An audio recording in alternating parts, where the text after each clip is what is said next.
నమస్తే, welcome to our channel. నేను పద్మిని. ప్రస్తుతంతో పాటు ప్రముఖ ఆధ్యాత్మికవేత్త, ప్రముఖ న్యూమరాలజిస్ట్ లక్ష్మీ నరసింహస్వామి ఉపాసకురాలు స్రవంతి గారు ఉన్నారు. మాట్లాడదాం. నమస్తే అక్క.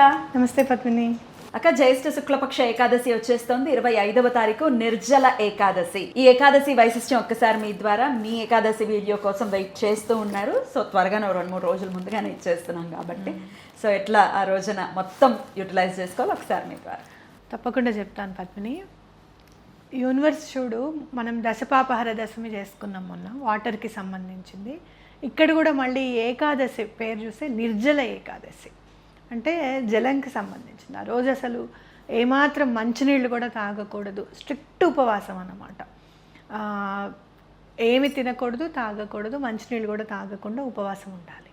అయితే దీని వెనకాల సారాంశం ఏంటంటే, కావలసినన్ని నీళ్లు మొత్తం అన్నీ తాగేస్తాం సమ్మర్ అంతా, అవునా కదా. ఆ డిటాక్సిఫికేషన్ అవ్వాలి బాడీ అని అంటే కనుక ఒక్కరోజు అసలు మంచినీళ్ళు కూడా ముట్టుకోకుండా కేవలం గాలి పీల్చుకుని బతకాలన్నమాట మనం ఆ వన్డే.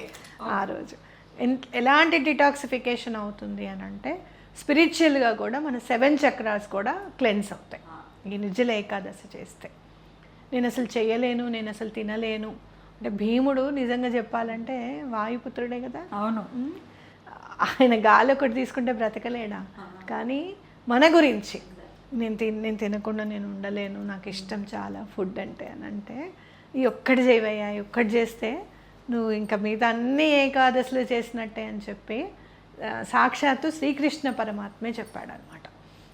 ఈ ఒక్క ఏకాదశి చేస్తే నీకు మిగతా అన్నీ కూడా చేసినంత ఫలితం దక్కుతుంది అని చెప్పి. అంటే వాటర్ తీసుకోకపోవడం వల్ల అంత ఉంటుందా అని అనుకుంటే కనుక, ఏదైనా సరే లోపల ఈరోజు ఏమవుతుంది అని అంటే, డిటాక్సిఫికేషన్ ఎలా జరుగుతుంది అని అంటే, బాడీకి కావాల్సింది బాడీనే ప్రిపేర్ చేసేసుకొని మొత్తం అంతా టాక్సిన్స్ అన్నీ బయటికి పంపించేస్తుంది. ఈ టాక్సిన్స్ ఉండడం వల్ల ఏమవుతుంది అని అంటే, మనుషులని తిట్టడం చేస్తూ ఉంటాం, ఒక్కొక్కసారి విసిగిస్తూ ఉంటున్నారని చెప్పి విసుక్కుంటూ ఉంటాం. అంటే వేరే ప్రాబ్లమ్స్ అన్నీ కూడా ఇంట్లో వాళ్ళ మీద కూడా చూపిస్తుంటాం. ఈ ఒక్కరోజు మనం తినకుండా ఎవరిని ఒక మాట అనకుండా ఉంటే ఎలాంటి ప్రశాంతత మనకు ఉంటుంది, వాళ్ళకి ఉంటుంది అనేది కూడా మనకు అర్థమవుతుంది. ఎప్పుడన్నా ఇంట్లో కనుక మనం ఉపవాసం చేస్తే ఒక్కొక్కసారి నీరసానికి తిట్టని తెలుసా. అవును, నేను డైట్ చేసినప్పుడు నాకు అసలు కోపమే ఉండేది కాదు, ఎందుకంటే ఓపిక ఉండదు కదా తిట్టడానికి. ఫుడ్ కూడా ఎమోషన్స్. ఇప్పుడు ఆనియన్ తినేవారు కాదు, వెల్లుల్లి జనరల్ గా కూడా తక్కువే. ఆ ఎమోషన్స్ ఎక్కువ ఇంపాక్ట్ చూపించదు. సాత్వికమైన ఫుడ్, సాత్వికంగానే ఉంటాం. నీకు ఓపిక లేదమ్మా తిట్టకని చెప్తూ ఉంటుంది, అందులోకి వెళ్ళక నువ్వు ఈ జోన్లోనే ఉండని చెప్తూ ఉంటుంది మైండ్. కాబట్టి భగవంతుడి మీద పూర్తిగా నిలపగలుగుతాము మనము అని చెప్పుకోవచ్చు అనమాట. అయితే దయచేసి ఎవరికైనా డయాబెటీస్ ఉంది, బీపీ ఉంది అని అంటే, ట్యాబ్లెట్స్ వేసుకునే వాళ్ళు మాత్రం ఎటువంటి పరిస్థితుల్లోనూ ట్యాబ్లెట్స్ వేసుకునేటప్పుడు తాగండి మంచినీళ్ళు, లేదా పాలు తాగి మేము ఉండగలుగుతాము, ఏదైనా ప్రోటీన్ వాటర్ తాగి మేము ఉండగలుగుతాము అని అంటే ఉండండి. ఏకాదశి చేస్తే చాలా మంచిది. అయ్యో నిర్జల ఏకాదశి కాబట్టి వాటర్ తాగుతూ మనం అసలు చేయకూడదా అంటే అట్లా ఏం లేదు. కొద్దో గొప్ప మీకు ఓపిక ఉన్నంత వరకు చేయండి. చేయమన్నాం కదా అని చెప్పి ఒంట్లో బాగాలేని వాళ్ళు మాత్రం ఇది చేయడం తగదు అని నేను చెప్తున్నా. టీనేజ్లో ఉన్న వాళ్ళు ఖచ్చితంగా చేయండి ఇది. ఎందుకు అనంటే, మీ బాడీని మొత్తం మైండ్ని బాడీని రిఫ్రెష్ చేస్తుంది. మీకు ఏం కావాలి, అసలు మీరు ఏం చేయాలనుకుంటున్నారు అనేది తెలుస్తుంది. మీరు చూడండి, అమ్మ ఎంత కష్టపడుతుందో, నాన్న ఎంత కష్టపడుతున్నారో అనేది మీకు స్ఫురణకు తీసుకొస్తుంది. భగవంతుడి మీద ఏకాగ్రత అనేది లభిస్తుంది. ఎట్లా భలే అద్భుతమైన పాయింట్ చెప్పారక్క. ఇది ఏకాదశి అంటేనే డిటాక్స్ చేయడానికి కోసం కదా. ఈ సిస్టమ్కి కూడా ఉండాలి కదా ఒక బ్రేక్. అవును, అస్తమాను తినేయడమే కాకుండా బ్రేక్ ఇయ్యండి. అది చిన్నపిల్లలకి వద్దు అంటే, చిన్నపిల్లలు చేయకూడదు, వయసులో మొత్తం అయిపోయిన తర్వాత చేయాలంటే ఇంకేందుకు బూడిద, అప్పుడే చేసేది కదా. ఎలా తీసుకొచ్చేసారంట పిల్లలకి అక్కర్లేదు ఉపవాసాలు. ఎందుకు తీసుకొచ్చేసుకున్నారు అని అంటే, కొన్నిసార్లు నేను అనలైజ్ చేసింది ఏంటి అని అంటే, భగవంతుడు దాంట్లో పడిపోయి నాకు ఇంకా పెళ్ళొద్దు, ఏమొద్దు అనే స్థాయికి వచ్చేస్తారేమో అన్న భయం. పూర్వం ఏమైనా దెబ్బలాటలు అనుకున్నా కూడా పిల్లల ముందే దెబ్బలాడేసుకునేవాళ్ళు. మాటలు అవి పిల్లల మనసుల్లో అవి ముద్ర వేస్తాయి పద్మిని. చాలా సందర్భాల్లో ఏదన్నా ప్రాబ్లమ్స్ ఉంటే కనుక నేను బావగారు వాట్సాప్లో మాట్లాడుకునేవాళ్ళం ఇంట్లో ఉన్నప్పుడు కూడా. వాళ్ళ ముందు కష్టము అనేది తెలుసు, డబ్బులకి ఇబ్బంది ఉందని అంతవరకు ఓకే, కానీ వీళ్ళు ఇలా అన్నారు వాళ్ళు అలా అన్నారు ఈ మాటలన్నీ ఏవి కూడా వాళ్ళకి తెలియనిచ్చేవాళ్ళం కదా. పొల్యూట్ చేయడం ఎందుకు వాళ్ళ మైండ్లో అనేది కాన్సెప్ట్ అనమాట. కొంచెం అది మనం ఇదివరకు అట్లా ఉండేది కాదు. కూటం కాపురాలు, కలిసి కాపురాలు ఇవన్నీ కూడా ఇంపాక్ట్ పడుతుంది. ఒకళ్ళు ఎవరైనా దేవుడి మీద ఉండి వాళ్ళు అసలు పెళ్లి చేసుకోము అని కనుక అంటే వాళ్ళతో ఫ్రెండ్షిప్ చేయనిచ్చేవాళ్ళు కాదు. ఇవన్నీ బాధలు ఉంటాయి. దాన్ని మనం ఎలా అనలైజ్ చేసుకోవాలి, ఎలా కూర్చుని నీకు కౌన్సిలింగ్ ఇచ్చే టైం లేదు తల్లిదండ్రులకి. జీవన విధానం తల్లిదండ్రులు ఎలా బ్రతికితే ఆ జీవన విధానం చూసి నేర్చుకోవడమే అంతే. నేను వంటంతా అరుగు మీద కూర్చుని నేర్చుకున్నాను, నేను చేసి నేర్చుకోలేదు. మా అమ్మతో మాట్లాడుతూ అరుగు మీద కూర్చోవడం, అమ్మతో మాట్లాడడం చూస్తూ నేర్చుకోవడమే అనమాట, అంతే. కాబట్టి ఇప్పుడు టైం కౌన్సిలింగ్స్కి వాటికి పని వాళ్ళకి అప్పచెప్పేసాం. ఇప్పుడు టైం ఉంది మనకు కాస్త కౌన్సిలింగ్ చేసుకోవడానికి. మనకు కూడా ఎలా మాట్లాడాలి, ఏంటి, పిల్లలు ఎలా మాట్లాడితే వింటారు అని చెప్పి మనం కూడా కొంచెం నేర్చుకున్నాం. పూర్వం అంతా పని మీదే దృష్టి, ఎక్కడున్నాయి మిషనరీ అంత వర్క్ లేదు కదా, అవునా కదా. కాబట్టి మనం అది ఒకందుకు చెప్పాలి అని అంటే this is the golden era.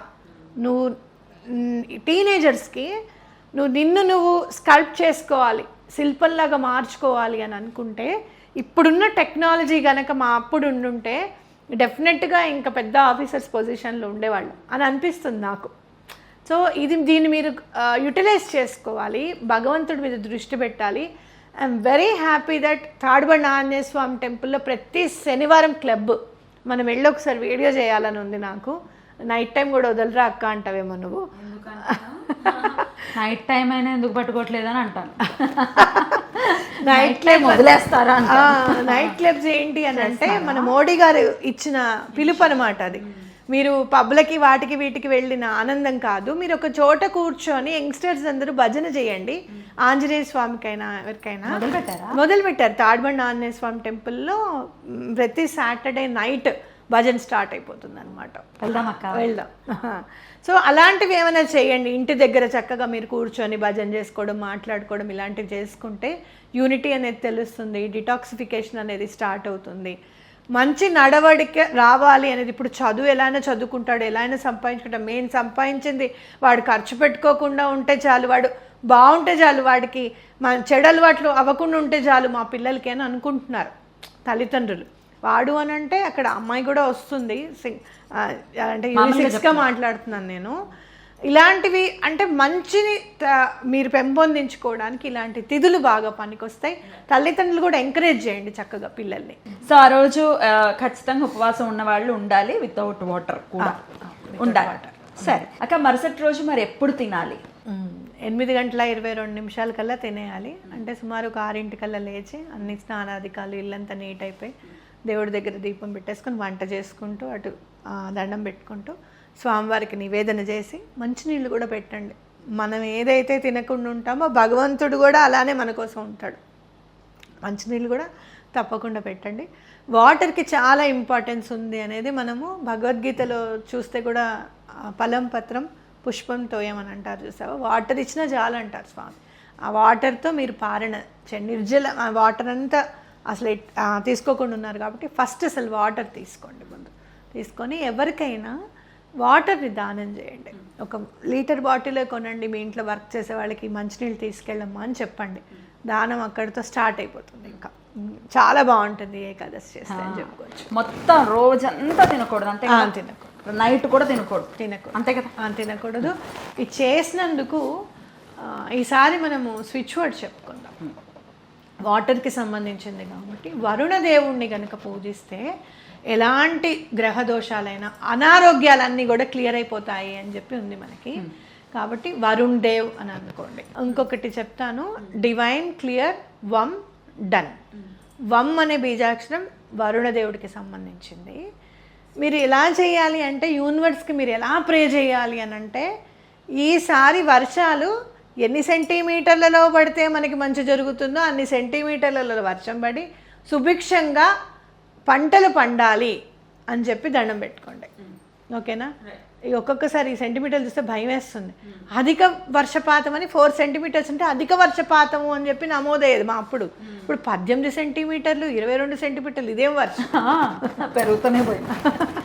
కాబట్టి అలా కాకుండా ఎలా మనకి వర్షం పడితే మంచిది అని చెప్పి చూసుకొని అలా దండం పెట్టుకోండి. యూనివర్స్కి కూడా మంచి చక్కటి వర్షాలు పడాలి అని చెప్పి దండం పెట్టుకోండి. పిండి దీపాలు కూడా పెట్టాలి కదా కామన్ అది. తప్పకుండా పిండి దీపాలు 11 పెట్టండి. చక్కగా ఒకటి పెద్దదిగా పెట్టుకొని కింద 11 పెట్టడం అనేది చేయండి. కొంతమంది అడుగుతున్నారు అక్క, ఆ రోజు మాకు 4వ రోజు అవుతుంది, స్నానం నాడు చేయొచ్చా, ఉపవాసం ఉండొచ్చా? పనికిరాదు. తప్పు, పనికిరాదు. దీని గురించి మళ్ళీ ఎందుకు తప్పు అనేది దీని గురించి నేను తప్పకుండా ఎక్స్ప్లెయిన్ చేస్తాను. ఇప్పుడైతే చేయదు, చేయకూడదు. సూతకంలో ఉన్న వాళ్ళు ఏకాదశిని ఫాలో చేయొచ్చా? చెయ్యరు. చెయ్యదు. విష్ణుమూర్తికి సంబంధించింది కాబట్టి చెయ్యరు. డన్. బ్యూటిఫుల్గా ఎక్స్ప్లెయిన్ చేశారు. ఖచ్చితంగా ఈ ఏకాదశిని మన వాళ్ళందరూ చక్కగా చేసుకోవాలని మనస్ఫూర్తిగా కోరుకుంటూ ఈ స్విచ్ వర్డ్ ఎన్నిసార్లు చదవాలి? 108 times. 108 times. Right. Thank you so very much అక్క. నమస్తే.